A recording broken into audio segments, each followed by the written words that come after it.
Hey guys, now the blockchain trilemma has two major facets to it in addition to security: decentralization and scalability.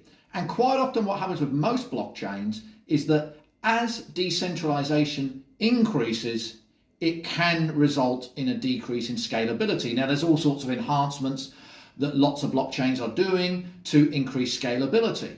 But how about if just organically and almost naturally, by increasing decentralization, you actually increase scalability and performance? There are not many blockchains that can do this organically unless the consensus mechanism allows it. Well, one blockchain that does is Saito.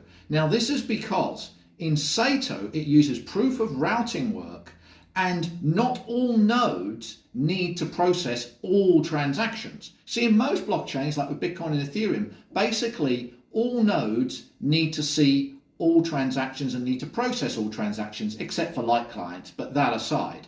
Okay, so it's a bit like on the internet. You don't need to see and validate everything. You just need to process and see what is relevant to you and what you need to use. The rest of the infrastructure takes care of it. Well, with Saito, this is essentially how it works, because in Saito, the routing path that a transaction takes is part of what's calculated for its routing work consensus mechanism to determine which node gets to produce a block.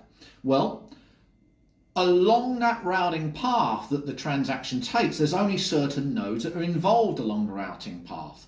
So only the nodes that are involved along the routing path that a transaction takes when a transaction is relayed from one node to another, they are the only ones that need to be known in processing and validating transactions. So therefore, this is great for scalability, right? Because not all nodes need to verify every single transaction, only the relevant ones that are involved in the routing path. Also with Saito, what this allows is the more nodes that are involved in the network processing transactions, the more it can scale, because now the load of all the transactions is distributed across all the nodes. Now, if you want to find out more information about this, check out the Saito chapter in my book, The Essential Guide to Blockchain Platforms, on Amazon.